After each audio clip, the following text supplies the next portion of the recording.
Good evening and welcome to Real World News TV. I'm Shara N. Tappan, your host, and joining me this evening is my co-host, Reginald Kearney. Good evening, Reggie. How are you? Hey, Sherry, how you doing this evening? I'm okay, a little tense, but it's Tuesday. I guess that's par for course. Par for course. So this evening we're going to be talking about a somewhat touchy and personal subject. And I say personal because I think everybody has they tend to be on one side or the other of this issue for an assortment of reasons. We're going to be talking about the Texas abortion ban and what this means for the Democratic Party, what this means for the Republican Party, and what this means for women in Texas and women across the country. As I'm sure most of our viewers know by now, Texas passed one of the most stringent and inflexible anti-abortion laws this country has seen ever, I think. I believe it's at 6 weeks, denying abortions at 6 weeks, regardless of the circumstances. So you could have an 11-year-old woman, girl, who started menstruating early, who gets pregnant from incest or rape, and is forced to carry that child to term. And I don't think that not to mention the fact, the utterly despicable component of it, which is that the courts aren't, I mean, the state isn't going to enforce this. They're going to have your average Joe act as watchmen, if you will, and report on each other and sue for the possibility of winning $10,000. And I say that choice of words, winning $10,000 purposefully. And there's something about this that just sort of takes me back to, reporting on free Africans and calling them runaway slaves to collect the bounty. There's something about this which I think for most people is reprehensible and disgusting. And that's just sort of the tip of the iceberg of this discussion this evening. Reggie, what are your thoughts? Well, when you look at the procedure, and like we just talked about many times, because of my religious belief, I don't believe in abortions, but what I do believe in is a person's right to medical care. Okay, and it's a medical procedure, and I don't think nobody should be dictating to anyone about what they choose as far as their medical procedures in their life. Okay, what I'm afraid of with this bill that the Republicans passed in Texas, as with a number of other bills we're already seeing, is they're trying to control things that they shouldn't be trying to control. And I think if we continue to allow them to do that, it's going to filter over into other areas of our lives where Mm-hmm. the Republicans are going to try to put a stranglehold on what we can actually do. And I see, even though it's affecting women of all colors, I see too the hmm, I see it coming in the future where they'll try to control things that control blacks, and that's what my film is on. So we've got to put a stop to them deciding what's right for a person and what's wrong for a person. Hey, you know, pass a law forbidding a man to get a vasectomy. Okay, Mm-hmm. down the same line. You know, Literally nip it in the bud. yeah. So I think it just basically comes down to control when it Mhm. comes down to what the Republicans want to do. Whatever little law they can wipe off the books or control in a person's life, that's what they want to do. It's an interesting thing, and I read some articles over the last week or so in readiness for this show, and there's so much information bouncing around there. But one point that a writer made, which I found very interesting, is that since the 70s, the Republican Party and all parties tend to look for that hotbed issue that they can ride like a tidal wave through the elections to carry them through. The one thing that will resonate with their base to get them elected. And, abortion law has been one of those things on both sides of the fence, pro-choice or anti-abortion. And one thing that this writer wrote was that for years, elected officials just before an election cycle, would historically recommend very stringent anti-abortion legislation, knowing that it would be shot down, but riding that wave because they knew that it would garner support from their base and get them through to the election. And now, finally, they've managed to get this through, and the Supreme Court so far is silent on this.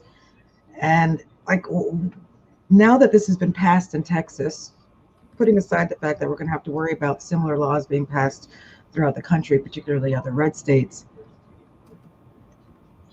there's nothing more for them to do on that issue. That's sort of done and dusted. They've accomplished what they've said they wanted to accomplish for years, whether at the end of the day they truly believe what they're saying or not. And I honestly believe that not one of these politicians, not a one, I don't believe it, honestly feels this way about abortion. I believe that they're using this as a ticket item to get their votes. When you look at how many of these officials are on record, have been discovered for pressuring their mistresses to get abortions, it becomes apparent. And even if you take that off the plate and you get elected officials who are anti-abortion because of their pro-life stance and because they're using the Bible as sort of the foundation for their belief, that they're allowing for cases, in some states they're willing to say, well, in cases of rape and incest, we'll allow it, kind of belies their position that they believe that life starts at conception. It either does or it doesn't. If you're going to take that position, it either starts at conception or it doesn't. There's no half-stepping. So it kind of weakens their argument when they're allowing it for that, which I'm all for, obviously. But it just comes across as extremely fallacious. And when you look at how many rules are in the Bible that aren't followed by these so-called Christians on a daily basis, and I don't want to harp necessarily on Catholicism. Their religions, Judaism, Islam, Buddhism, Hinduism, they all have different perspectives on the abortion topic. Some are pro, some are not pro, some don't even mention it.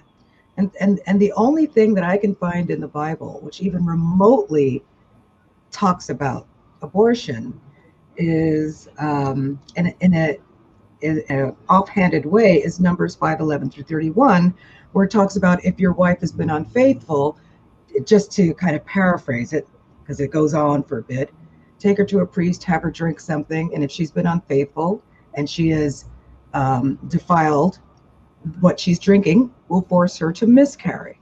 That's the only line that I can find in the Bible that mentions this.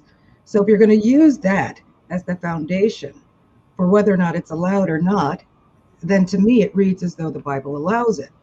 So the problem that I have with some of these elected officials, who we know at the end of the day aren't true Christians anyway, using this to support their political activity, which has nothing to do with the sanctity of life.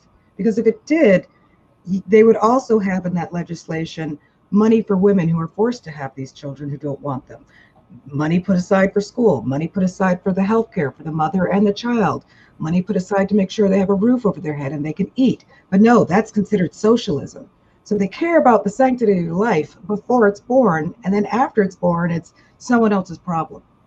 So that's why the whole thing just rings really untrue to me. Well, I mean, ever since Roe versus Wade has come into existence, the whole thing's been politicized. The Supreme Court said recently that they weren't trying to politicize what was going on in Texas. I think they're using it. I think what they want, because they refuse to hear any cases concerning it, and they just made a judgment call. I think they want to see what's going to happen, because I think in their hearts of hearts, they know that the bounty is unconstitutional. So I think they want to approach it from that standpoint. They don't want to come out because they're a majority Republican and say, no, this ban isn't a good ban. You're going to have to go back to the drawing table and redo it, because it does deal with abortion, which they are against. The justices are against. So I think they want to use the angle to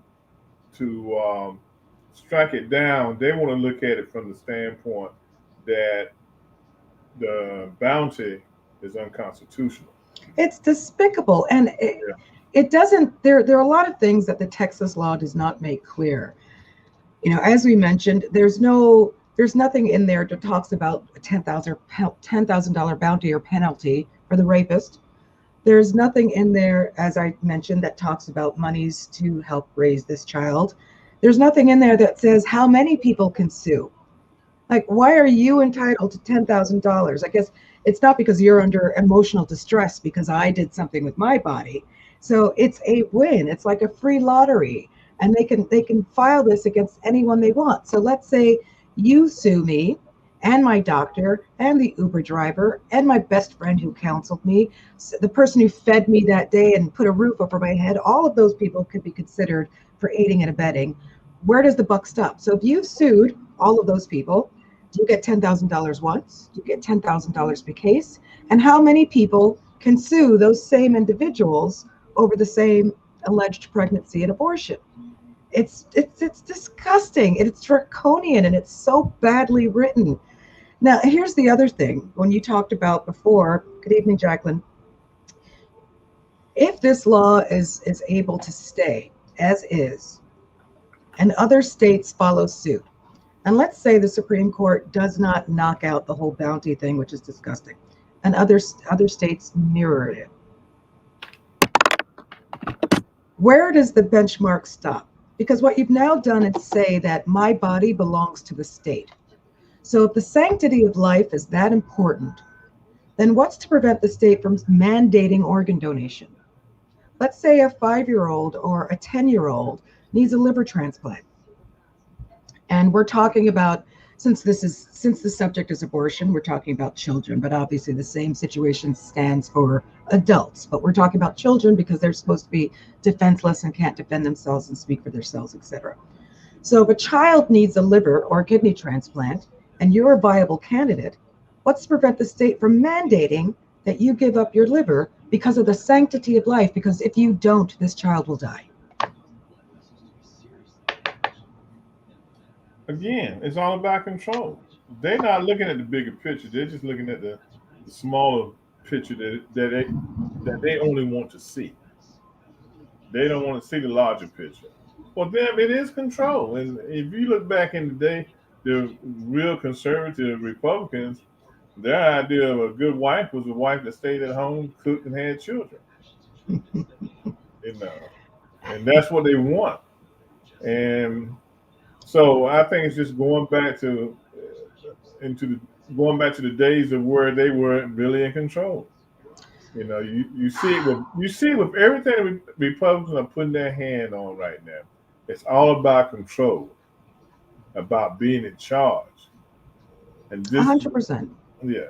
And like you said, why don't they hearken on the other sins in the Bible that talked about? They won't discuss that. Of course not, because half of them are guilty of at least 4, 5, 6 of the 10 Commandments, or deadly sins: gluttony, greed, sloth, all of it. Mm-hmm. So I mean, again, this is not to be an anti-Bible or anti-Christian rant, because at the end of the day, I think that faith of any kind is a nurturing thing and is a good thing. But when you talk about any faith, and in the Bible, they talk about God gave man free will. All right. So if we have free will, that relationship is between you and God, you and Jehovah, you and Allah, you and whatever pantheon you worship. It's not my business. And what irks me is you had a number of Christians, a number of religious groups immigrate to the States or help to colonize the States. You have Lutherans, Calvinists, Protestants, et cetera, all of them looking to escape their own version of religious tyranny in the countries that they came from. But the right likes to make it seem like this country was always meant to be Catholic or Christian. And that is not a fact, and it's just not factual. It's not historically factual.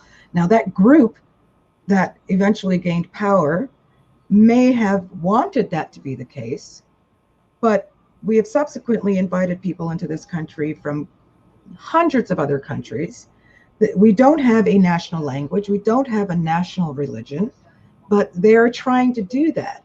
And at the same time, pointing to Sharia law and what's happening in Islamic countries as if that's a bad thing, but they're trying to do the very same thing here by jamming their beliefs down other people's throats. If your religion and your faith and your spirituality or your moral compass does not say that life begins at conception, then why do I have to adhere to these laws if this is not a country founded on Christian beliefs? Well, the country was, to a certain extent, founded on Christian beliefs because the people who first came to this country were escaping religious persecution in Europe.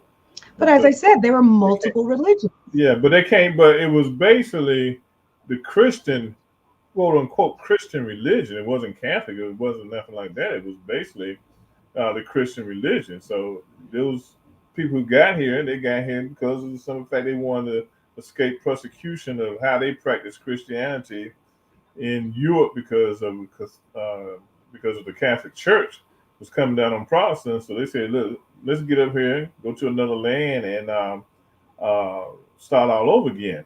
But when you look at the makeup of the country, even if it was based on Christian denomination or religion, be it Catholic or just Protestant, there's still nothing in the Bible that tells them you got to set your country up like this, you got to do this, you got to do that. You know, we are free to believe in what we want to believe. If we believe that a rock created this world, then we can believe that rocks created the world. If your spirituality is keeping a rock in your pocket, you can do that. You can express yourself any way you want to express yourself. Um, but the Republicans have always seen a need to push religion whenever they could do it. If you look back at Jerry Falwell in the moral majority, that's all that was. They were really trying to push their Christian beliefs on Americans. And that's the way they wanted government to be. And they will only support conservative Republicans who saw things their way. It's just fascinating to me that people, and first of all, I doubt a Lutheran or Calvinist would ever want to be referred to as a Christian, because if they were, they wouldn't have been persecuted where they were. But that aside, I find it fascinating that the people who who helped to found America, you know, the first batch of colonizers who came from all of these different places, came here to escape the notion, and even our founding fathers understood that when they clearly put in the Constitution that we shall not create, what was it they said specifically? We should not, we will not create a national religion. Yeah, but they want a separation of religion and state. Okay, they didn't feel like the country should be bound by religion, and religion Right, should so follow that religious how it's groups operated. Yeah, did so not suffer the persecution that they did and their forefathers did when they left their country, and yet we're backsliding right back into that full steam ahead. well, And we're backsliding because we as a society we're allowing it. We you let me tell you something. The smallest group of people make the largest amount of noise and get things done. Okay, and that's just the bottom line of it. that's true. And then when you look at a number of these right-wing Republican congressmen who over the last 15 years, let's just go back 15 years, have supported anti-abortion legislation. And then the percentage of them who've had mistresses, who've been caught in hotels with boys or men or other women, or caught on tape or via text or emails, pressuring their mistresses to have abortion on the private side, but then on the public side, making legislation that affects all of us, despite their hypocritical actions, it weakens the entire religious foundation, the alleged religious foundation of their beliefs, and while they're doing it. And so that's why I go back to, and you agreed with me in the beginning of the show, that at the end of the day, these politicians are doing it for political clout and not because it's something they genuinely believe. because they don't even oust each other when they see the hypocrisy.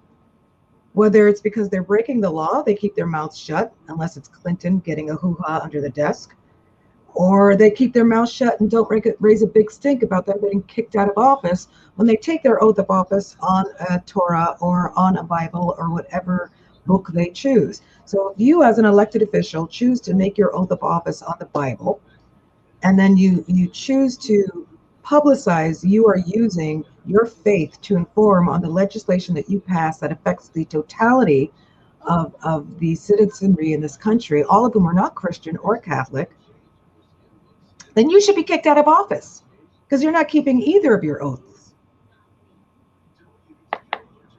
Well, maybe it's time to start using the Bible as a tool to swear your oath on. Maybe it's time to stop doing that because, like you say, you're being hypocritical of what the Bible says to do and don't do. But you got to remember, when you look at the Republican Party, they stick together on issues or an issue as a total group. When you look at the Democrats never work together on an issue together and stay together. But now they have an impetus to. But they don't.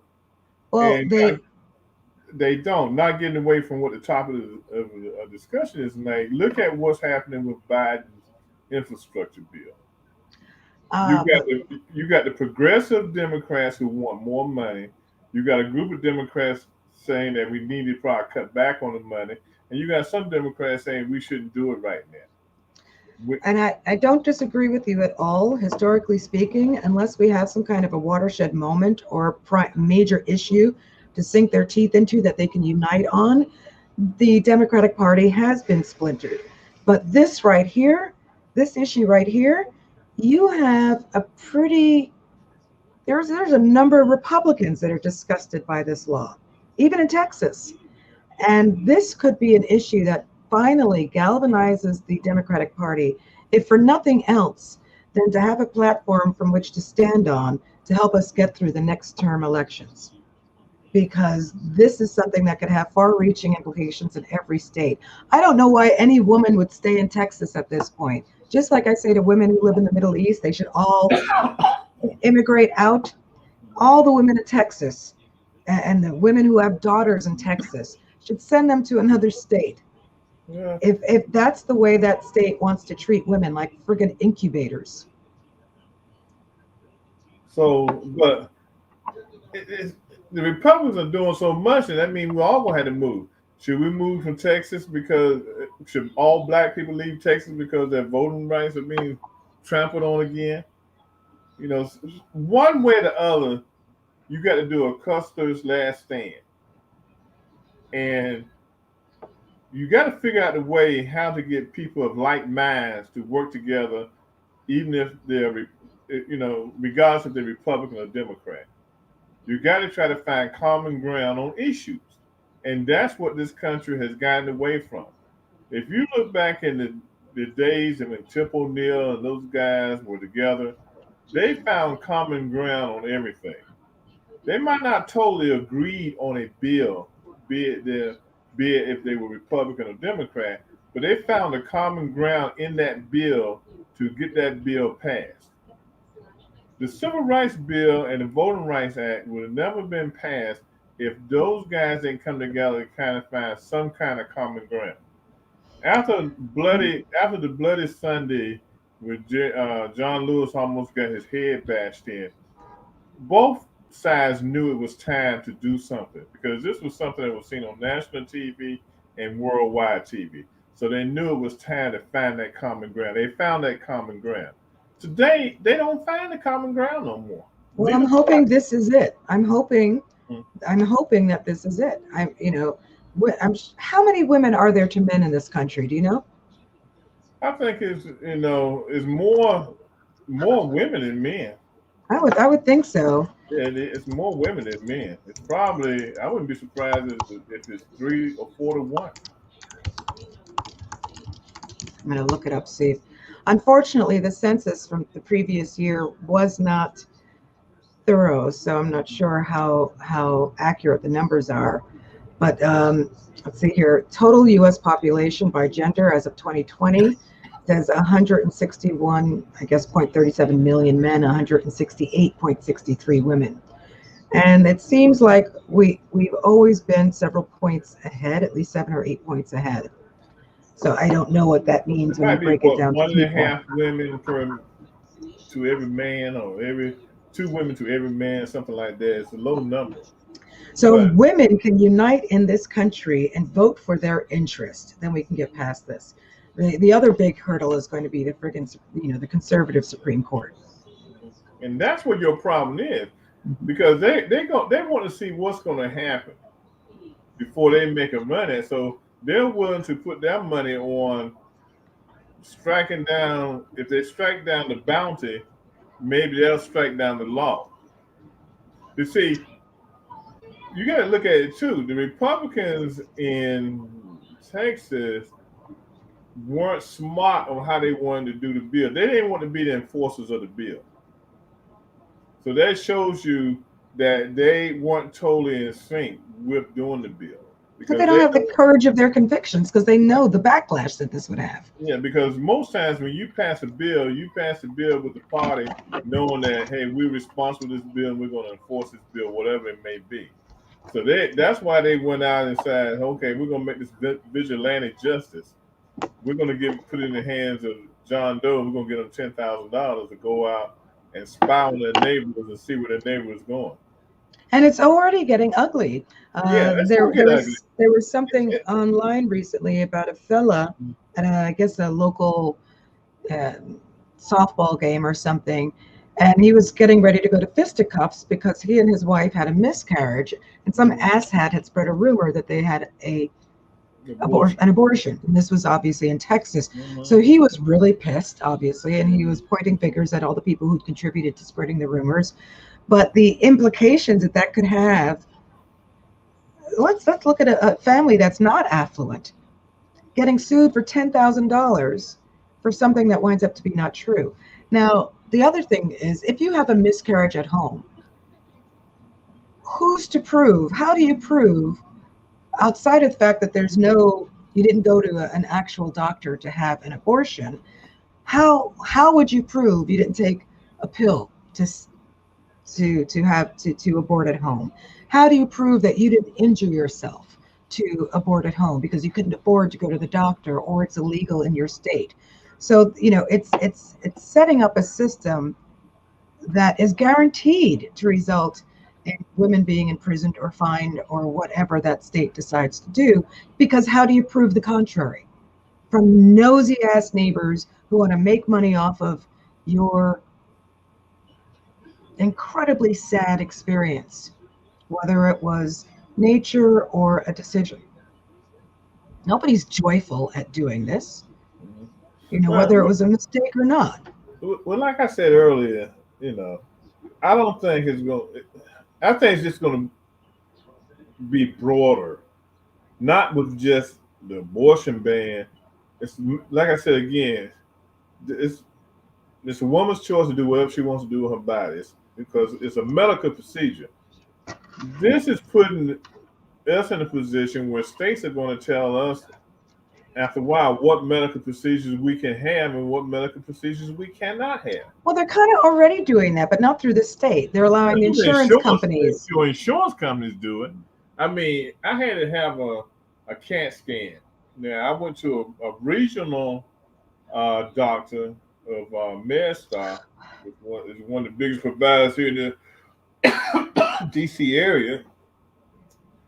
So when I couldn't have it, excuse me, couldn't get the CT scan through a regular doctor, the doctor decided to send me to Georgetown, because he said if the insurance sees it's a bigger hospital like Georgetown, excuse me, then they're more likely to approve it, which they did, because size matters. Okay, so they feel like if you're going to see, Where's your water?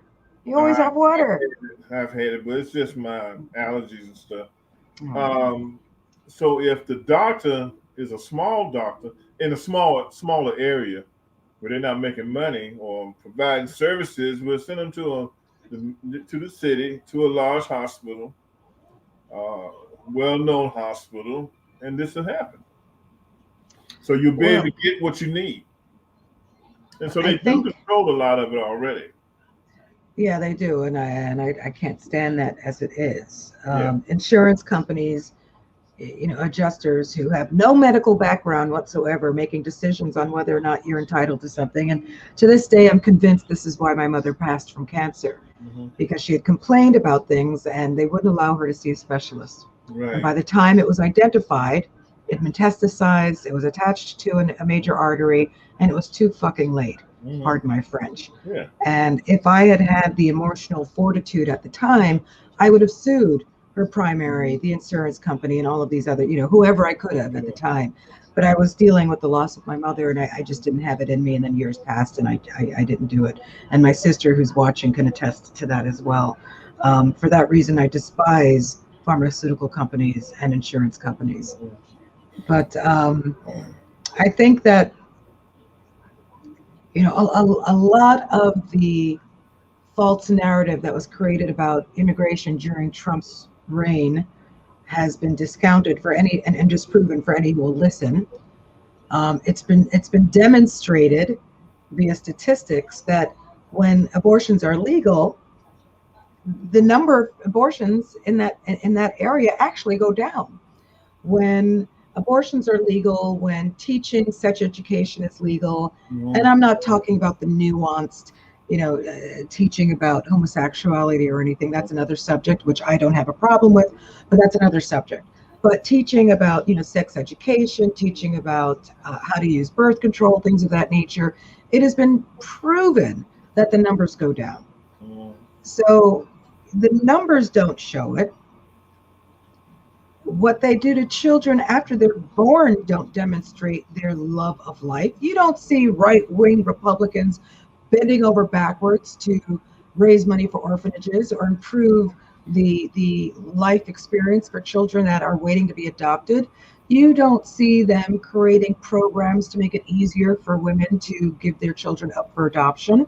You don't see them promoting programs to support vasectomies, which are reversible, which I completely agree with you. You said at the beginning of the show, if you wanted the cleanest way to nip this subject in the bud, allow women to have autonomy over their bodies, and eliminate this as a contentious issue, the easiest thing to do would be to mandate vasectomies for, young men, let's say from 15 up until they've demonstrated they can afford to maintain a household and care for a child.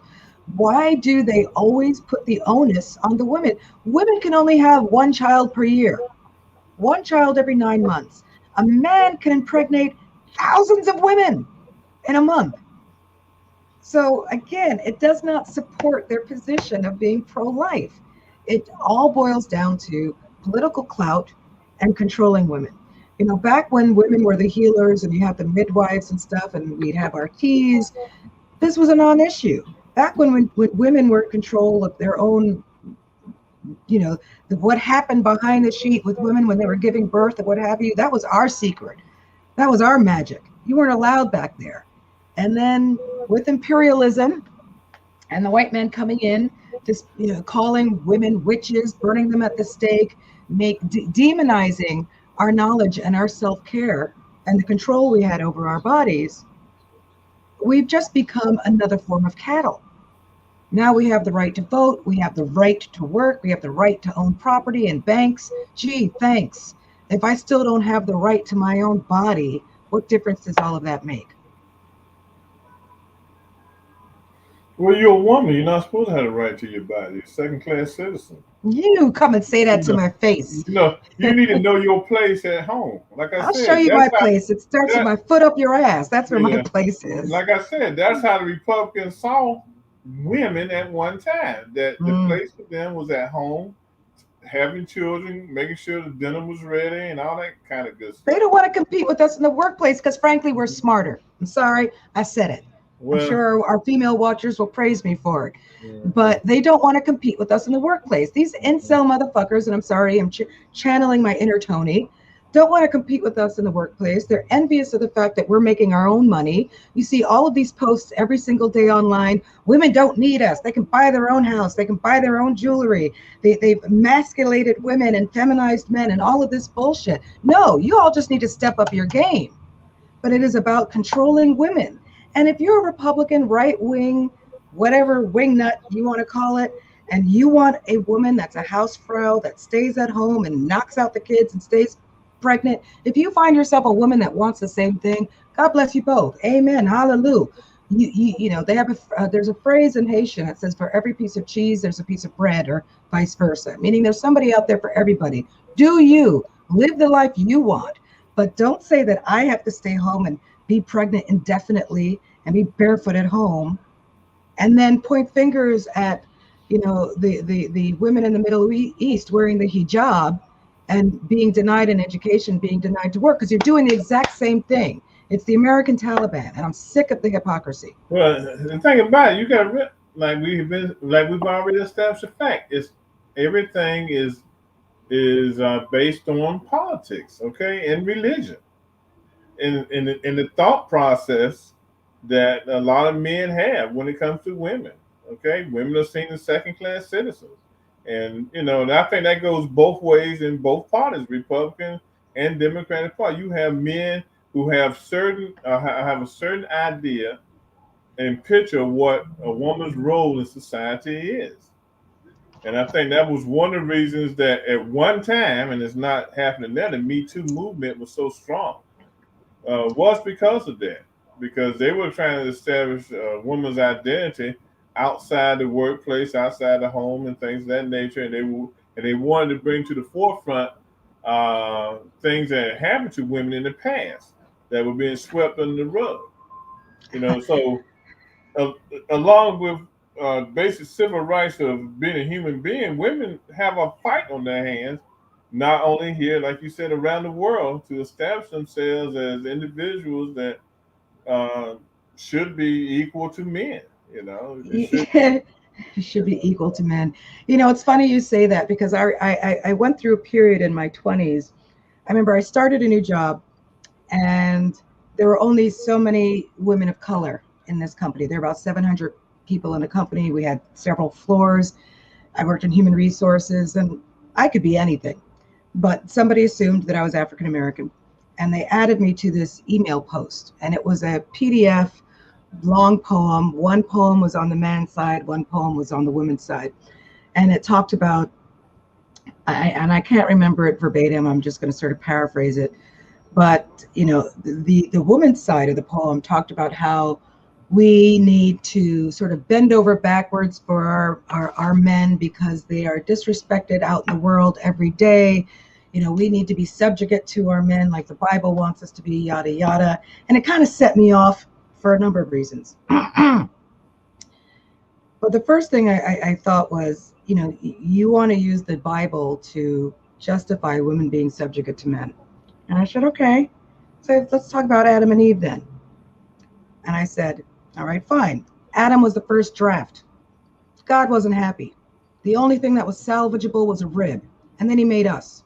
There was nothing after that. There was no other humanoid, according to the Bible, made after women. So we are the finished product, the alpha, the pinnacle of his creation when it comes to humankind. And that was the position that I took at that time, because I was really pissed off, because and I wish I could remember the detail of that poem, but it really ticked me off, because I said, as women and women of color, we get just as much, if not often more, of the disrespect, etc., that other people get in society. So just as much respect and subjugation as men feel they're entitled to in the house, we feel the same way, or we should. And the second point I want to make is, globally, it was not always the case that major societies and civilizations were patrilineal.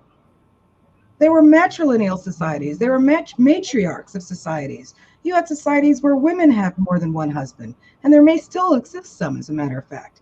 But somehow, somewhere along the lines, some gene mutated somebody. I don't know what happened, and I wish that I had the time to do the research for this.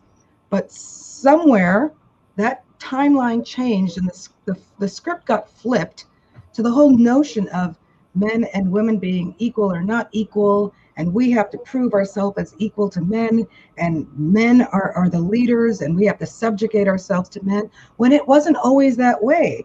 Look, even in the Jewish Bible, God had a wife, and even that got whitewashed out of the Bible. Pardon my French. So this whole notion that I think women need to rediscover their power, rediscover their worth, and stop with the notion of like the notion of equality sometimes to me smacks of assumption that there's an inequality. And I'm not talking about politics. I just mean in existence. We're flesh and blood, just like men are. We have brains just like men do. You know, and you've got female bodybuilders out there who can be physically as strong as some men, if not stronger. So it just irks me. But does doing what a man do equate to equality? I Does don't think doing what a woman does make men feel equal? When men are home taking look, care of children, look, like I said, I don't need to feel equal to women, okay? All why? right, because I do my own thing, okay? I don't feel like I got to prove myself to anyone. So why Be should we? be the woman or a man, okay?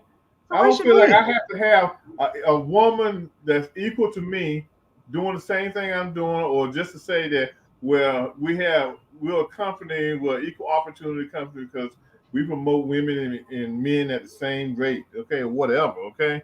I think what has happened, I think a lot of men really don't give a crap one way or the other if women are equal or not with them, okay?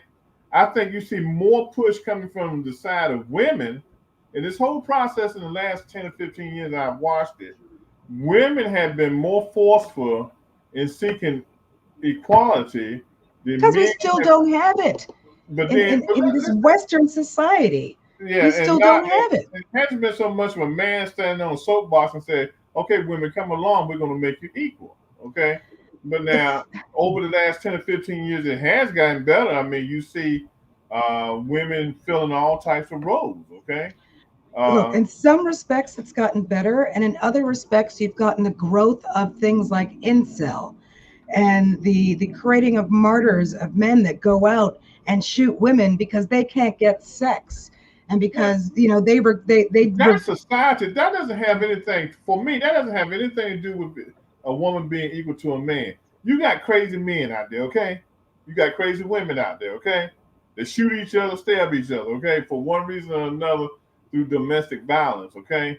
I've When I look, never heard about a woman locking up a man in her basement for 21 years to be a sex object. yeah, I've I've heard what never heard about women kidnapping men and selling them into the sex trade. You don't hear about Indian men disappearing. You hear about Indian women disappearing. You well, don't you hear probably have about, some Indian men that have disappeared. Not that many. I They could think probably of a few I wouldn't mind right now, well, no, but they I'm probably just, have. But what I'm saying is, it's come down to the point where women, okay, are seeking equality in every aspect of life of society. And I think it's happening. You got women CEOs running Fortune 500 companies. You got women doing a lot of stuff that at one time wasn't a role of a woman, and I've seen women progress. yeah, You but you know, know what? There's something about that position that kind of takes me back to we're not a racist country. We had a black president. So what women are making gains? So what you have women who are CEOs? The fact is, we still make less than men. The fact is, we still don't have bodily autonomy. So no, we're not equal. but you're closer than what you were 20 years ago. Oh, and black people are freer than they were 30 years ago, but we're not happy. No, we're not. We So going so we're regressing. Okay, in this country, so again, it's the same thing. it's regression. What I'm saying is, if it would never be 100%, okay, it would never be 100%. And if we sitting here thinking that everything in this world is going to be 100% equality, it's not going to happen. I think we need to find some additional language. Again, like I said, the the use of equality I think, has embedded in it an inference of inequality. It has embedded in it an implication that two things may not be equal. Now, there's the political arena, there's, making money, there's physical autonomy, and then there's, just our existence as human beings, right? And those are sort of two separate things. As human beings, flesh and blood, created by your God or by the Big Bang, whatever your belief system is, we're equal. We're capable of the same things. In a world that is run by Western imperialistic thinking, we're not equal. And it is not for, it's, I don't want to say that it's for men to make it so. We need to get more women in power. We need to get more women in politics. We need to get more women who can contribute to passing legislation. We need to get more women judges in the Supreme Court to make things the law of the land.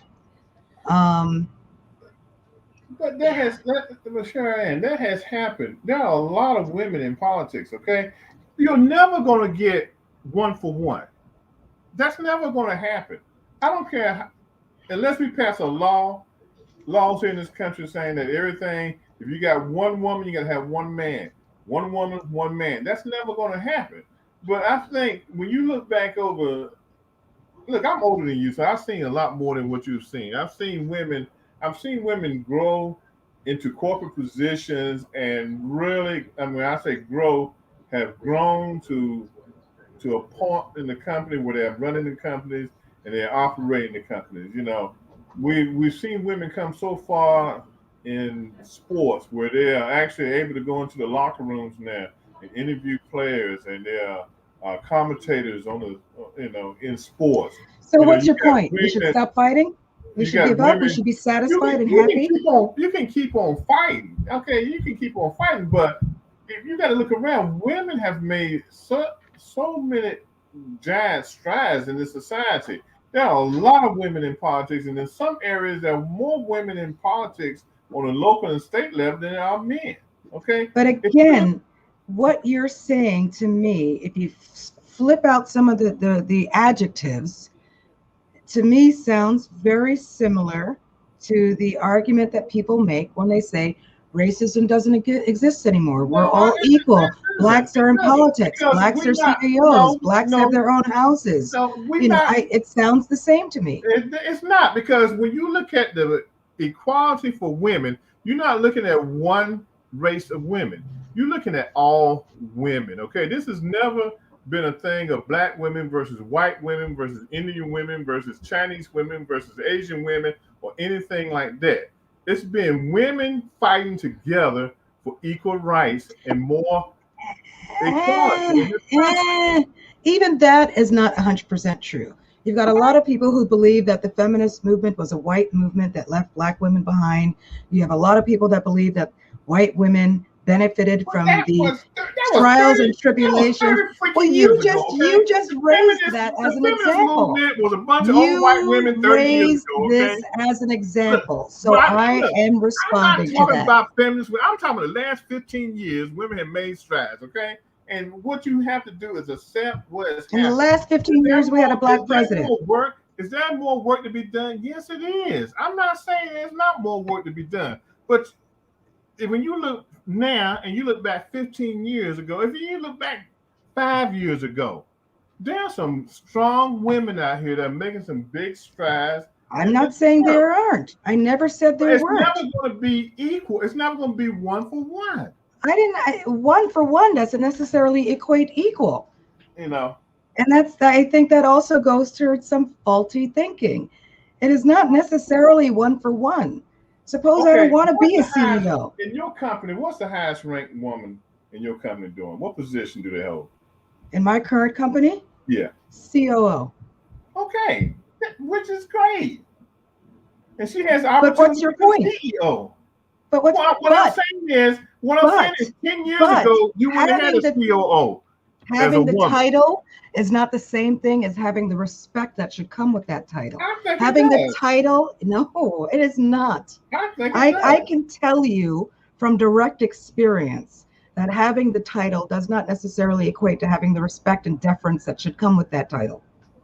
It Period. doesn't even happen. Look, it doesn't even happen for men. Okay, men don't even get the respect they deserve. We're What trying is your point? Because all I hear is somebody mansplaining to me, and it's annoying. look, Cheryl. You either want the whole pie, or you don't even want a piece What? of the pie. Again, that is You want the man whole thinking pie. right there. Why does it have to be the whole It ain't pie? no man. It's no Yeah, it man is. thing. So It's you not. have the whole pie, and I want the whole pie. Like It's what? not. What?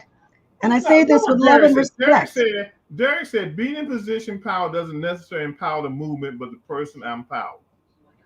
What? Okay, and that's what it is. If I mean, you're the CEO or COO or CFO of a company and you earned that title, but the principal or the board don't respect you in that title and don't allow you the autonomy that should come with that title, then it's not the same. It's not but equal. that's a man. That's either man or woman. The board controls everything. How often do you think that happens to men versus women? Not that I you think. would know because you're a man. I think it does happen. Okay, probably not as much, but it happens because Not the as much. board, at the end of the day, the board runs the company. If the board says stop putting toilet paper in the bathrooms because it's too expensive, tell people to bring their own toilet paper to work. Then if that CEO doesn't do that, the board gonna find somebody who can get the toilet paper taken out of the bathroom. Look, until they start mandating vasectomies, until women have equal pay and bodily autonomy, until we eliminate the notion of child marriages that are still legal in some states, until we eliminate laws that force women to have the children born out of rape and then give the rapist the right for visitations, we're not equal. And I'm not talking about who's the CEO and who isn't and all of that, but bodily autonomy, psychological autonomy.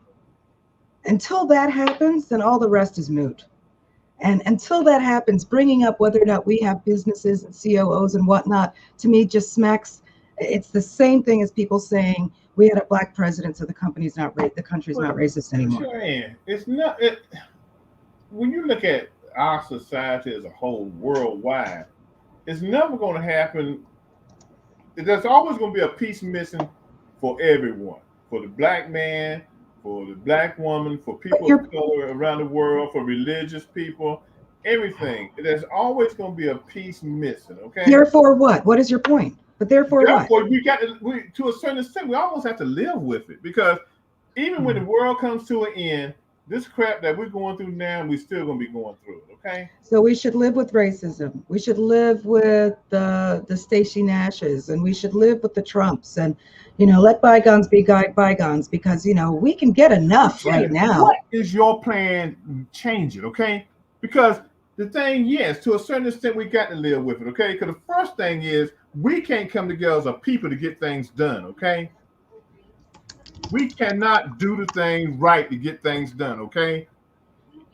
But this show is about women, and this show is about the abortion law, and this show is about us not having bodily autonomy. When we look at the whole picture, like I said at the beginning, it affects all of us, that abortion law, because what's going to happen is Republicans, if we don't stop trying to be like them for a lot of people in our community, if we don't stop trying to be like them, they're going to continue to pass laws that are going to erode the rights that we have already. We see that happening, okay? That's what the game plan is for the Republican Party, to put in as many laws as possible that gives them control over 50% of the country.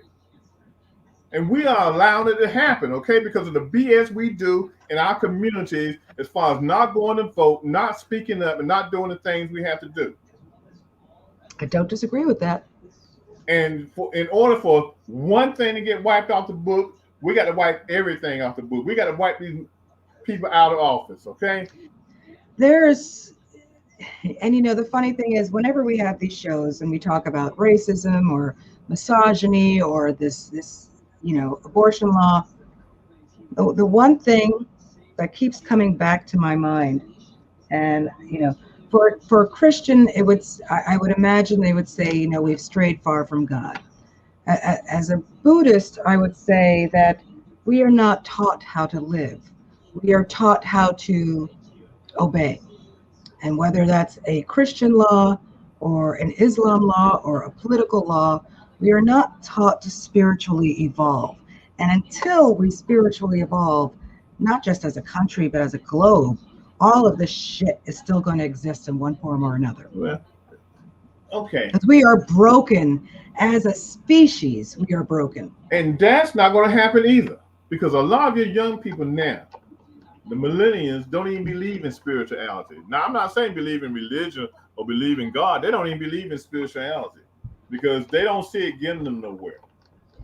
So that's well, again, because of the way spirituality is taught in Western countries, it doesn't surprise me. Their spirituality is smoking a joint, snorting some cocaine, smoking some crack, or taking methamphetamine. That's what their spirituality is, okay? Their spirituality is drugs and alcohol, okay? Look, I would keep drugs out of that because you do have some religious beliefs for whom the use of drugs is a specific and sacred thing. But I understand your point. Yeah, so it's not going to happen, so we can't even say, we got to have a Zen moment to get ourselves together, calm down, and we can get some things done. It's going to take an alien intervention for the people of this globe to come together to have a common enemy, because COVID didn't do it. Trump didn't do it. So I mean, knock on wood, we've had a couple of crazy years. Anything is possible. But you got a certain portion of the population don't give a crap about COVID. Mm-hmm. They think well, at this point, I think feel free to call the herd. But it's 9:30, so we should invite Tony on, because she's been making comments on the sideline, and I'm sure she's got some final thought to add to this discussion. She said she wasn't coming on. She is coming on. Or you Are you eating popcorn, Tony? You picking your teeth? You know what? I was like, dang, this is good. I'm sorry, I didn't mean to bloody you up a little bit there. Yes, I'm sitting here, I'm thinking, get him, Jared, get him. And again, all of that said with love and affection, and none of that is personal. But I think the very nature of the discussion reminds us that the very language we use to have the discussion is indoctrinated. Mm-hmm. So just like we talk about microaggressions when talking about race relations and communication, there are microaggressions when talking about gender things as well. And we're not taught to be as conscious of those as we are on the race side. And right. The hair on my arm is standing on end because you were hitting those buttons today, Reggie. I'm sorry, but you were smacking, kicking. Hey, I got to take a baseball bat and hit you one time, hit all your buttons at one time. Oh my gosh! Anywhere your buttons will be popping, okay? Oh, go ahead. I'm ready for you. As long as I have my infusion, I'm ready. Come on, let's go. Yeah, well, I'll get you on the day you haven't had your infusion, but like you say, when you look at the overall picture, a lot of what's happened has happened in the last 5 years. You haven't been privy to a lot of things that have happened in the past. I mean, as a history major, I beg to differ. They don't put that stuff in the history books. Tony can tell you Who about said I only read history books? They don't put give me a little credit. History books no more, okay? Tony can tell you a lot through her experiences that she's had about what women have been through, before you were even born, okay? Tony wasn't disagreeing with you. Damn, you make me out to be so ancient. Well, you are. You're close to me, okay? Right? So, I mean, we got a lot of work to do, okay? Like I said, it's going to be it's never going to be one-on-one equality, okay? Again, that right there is faulty thinking. It is not about one-on-one equality. I'm saying we can't even, as Black folks, get one-on-one equality, okay? That's the first thing should happen. So I know the next thing is women trying to get on the level playing field. Okay, wait. I'm sorry. We're going to go in just a minute of overtime here because I have to say this. It is not about one-on-one equality because you're still thinking about the word. Shush, zip it. I'm talking. That's what you're saying. Zip it. I'm making a point. Zip it isn't a big word. If you can't handle that, we have bigger problems. Okay. So I'm not talking about the workplace, right? Where you want to talk about CEO to CEO. If you're saying that one-to-one equality is similar to my saying I want bodily autonomy, then yes, there's going to be blood on the streets because that's not one-on-one equality. It's not about that's just crazy. If you have bodily autonomy, I should as well. If you're not forced to get back vasectomies, then I shouldn't be forced to carry a child to term that I don't want, regardless of the circumstances under which it happened. An 11-year-old is not a woman. An 11-year-old is a child. And if a child is forced to give birth, that is not about one-on-one equality. So again, this goes back to the very language that we use, because just like politicians, when you dumb it down to that level, it completely alters the message and the point. Not everything is black and white one-on-one equality, except for freaking bodily autonomy. And that's all I have to say. Peace out. So But I'm you're going not to going to get that. You know, you might want it. You might want it, but it's not. We in this society, you're not going to get everything you want, okay? Because of the politicians and the laws that they create, okay? Then we need to dig deep into our bag of tricks and find that little herb that we can make men infertile and slip that to them so they can't impregnate us if we don't want them to. What would you do, okay, if the Supreme Court comes back and strikes down Roe versus Wade, okay? What could we do? Be on the streets with everybody else. That's what I'm saying. We've got to figure out a way to put politicians in the office that will work for everyone and not just for a certain segment of the population. And that's what's happening right now. And it's going to keep on happening until y'all start getting your butts off the couch, people out there, and start marching and fighting and voting these guys out of office. Tony, didn't I say that? No. Didn't I say that we need more women in office? Didn't I say? We have a lot of women in office. More, not a lot. We can't have more. More, not a lot. Because I think by having more will provide more of an opportunity to get these laws straight, so that we can look at women as having some sort of an equal right. When you say we have a lot, to me that translates as we have enough. Republican women that think just like men do, and a lot of them do. They don't think. Okay? That's the problem. You know, so I will never accuse Marjorie Greene of thinking, or that Bobbitt chick. Okay. There's a lot of issues out there that are going to take time and years to straighten out. Okay. Why do you think Texas changed the voting rights, the voting laws in Texas? Well, because they are very close to becoming a blue state. Okay, and they know it. I mean, when I say they're so close, they can open their windows and see written across the sky. And so they want to suppress those votes. Now, I just want to go back to a comment that you made when you said we have a lot of women in office, because that is a dismissive comment. Look, Derek, I gotta get you on. It is not about Hey, can you mute him for a second? It is a dismissive. Well, if you let me answer, I will tell you. I will tell you how it's dismissive. I will tell you how it's dismissive. I know a lot of women in politics that I respect. Okay, here in the Maryland area, a lot, and around the world. When you say a lot, that suggests enough. It is. If you're so worried about it, then you need to run for office. Okay. We have a lot of people of color in office. You know, you need to run for office. So we shouldn't bother trying to get more African Americans and Spanish people descent and Asians in politics, because we have a lot. If you're so concerned, run for office, Sharon. I thought about doing it, Reggie Kearney. Do it. Yes, I'll be your campaign man. A lot suggests enough. And no, we don't have enough. We do not have enough representation in politics, no matter how many women in politics you know. Let me clarify that. We don't have enough who are making a solid difference. Okay? We do not have enough who are making a solid difference. And I'm so surprised at you, Reggie. There are a lot of, like I said again, there are a lot of women in politics that are making a difference, okay? I am very surprised at you, Reggie. When you say, because you went from 0 to Mach 10, you want 100% representation. And that's the sort of thinking from the right. It's all or nothing. You go from equal representation to you want it all. That's not what we're saying. Yes, although I do think the country, when did I say that? Tony? As the arbitrator, when did I say we want only women in politics? You sound like that's not what you said. Didn't. You sound like it. No. It's that, like I said, Adam was the rough draft and he was broken. There's something not working up here because I did not say all. Adam wasn't broken. It was Eve. He was broken. It was Eve. Eve was the finished product. Yeah. Okay. Yeah. She was a finished product. All right. You know what? I think would be a good show. I think I already got, I got one for Urban said no.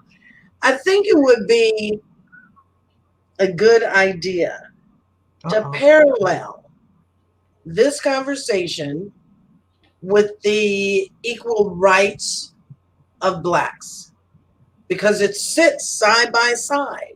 Because if you say, I think we've got a lot of women in office, and then people think says, then you should be satisfied. Same way. I have not said that tonight. I have not said what I'm saying is, hold on. My words out of context. I have not said I'm saying to you, have a lot of women in office. Okay. No. 35 years ago, we had a lot of women in office. No. Right, but some people will take it. Choice of words is important. I don't give like I was saying, how they take my words. Okay. Will you stop?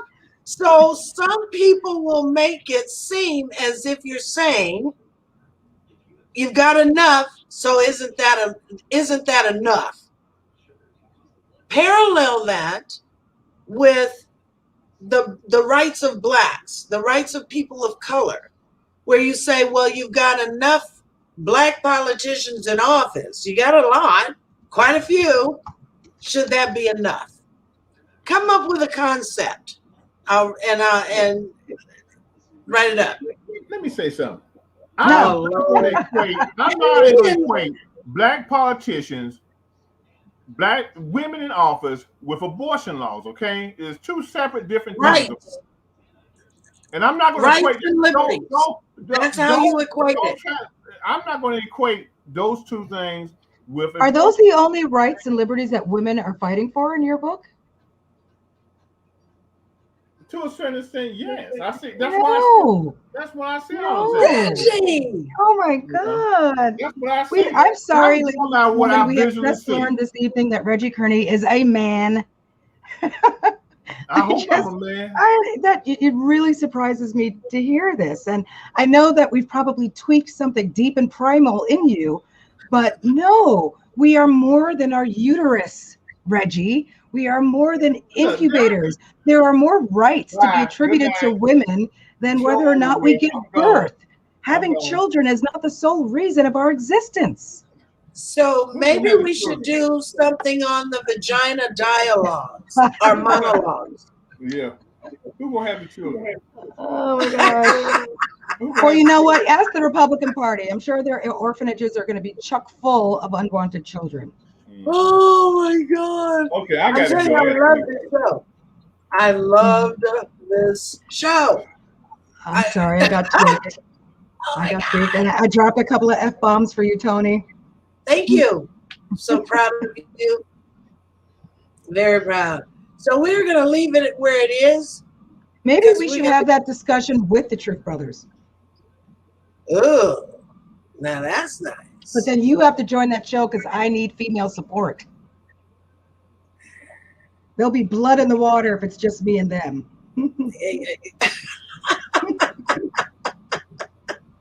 Let me work that out, because I got to put you guys where, it's not too late for one and the other.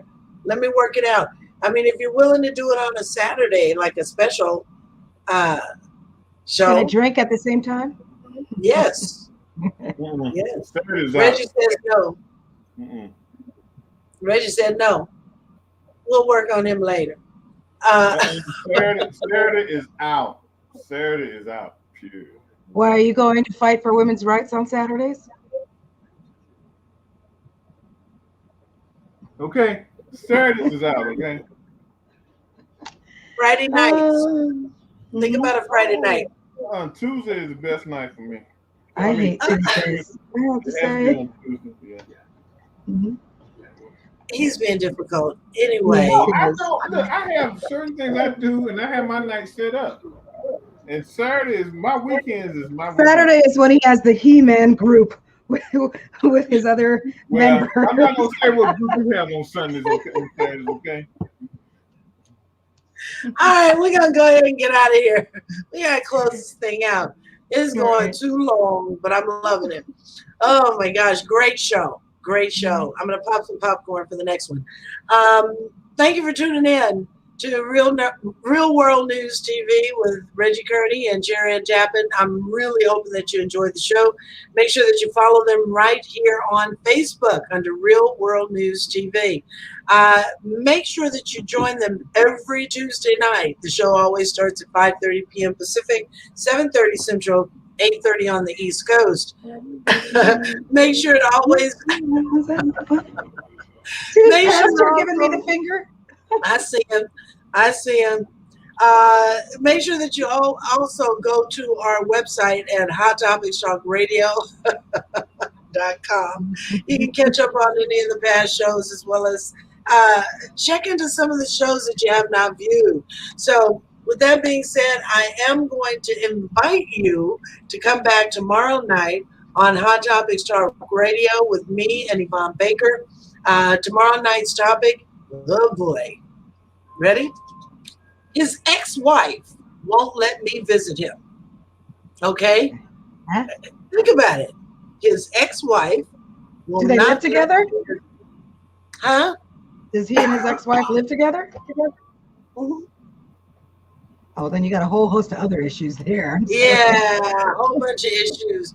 But the show was actually inspired by a strawberry letter from Steve Harvey Morning Show. So we're going to delve deep into that topic because it does happen, you know. So make sure that you join me and Yvonne Baker tomorrow night on Hot Topics Talk Radio. Show starts at 8 o'clock p.m. Pacific. No, 7 o'clock p.m. Pacific, 9 Central, 10 o'clock on the East Coast. Make sure that you look up. Stop it. Make sure that you find us here on Facebook under Hot Topics Talk Radio. These guys right here, Jerry and Tappan and Reggie Kearney, they are acting up. I'm wondering what is in the water in New York. Well, and maybe it's because he didn't have any water today. Nothing but bacteria in New York water. No, it's pharmaceuticals in New York water. Pharmaceuticals. So thanks again, everybody, for tuning in. Real World News TV every Tuesday night. We will see you back here. I'm just trying to waste time so I can get us out of here. All right. So with that said, good night, everybody. Thanks for tuning in. Bye-bye. Good night. Peace. Peace. Peace.